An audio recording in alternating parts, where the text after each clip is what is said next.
যারা একটা করতে না ওরা ইগনোর করবে ইগনোর করবে এসছি এখানে সেটা হচ্ছে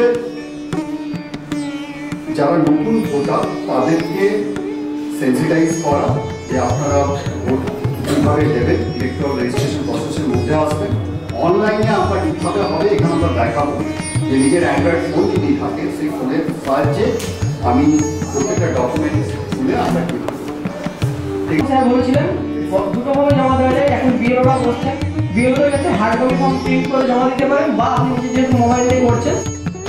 ইলেকশন হয় কত ধরনের ইলেকশন আমরা দেখেছি, একজন কেউ বলবে দাঁড়িয়ে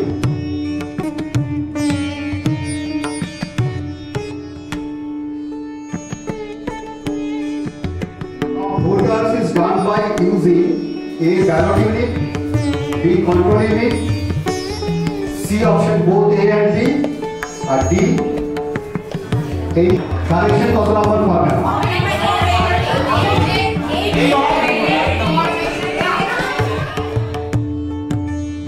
ম্যাক্সিমাম কত দূর থেকে গিয়ে ভোট দিতে পারে? What is the direction of election?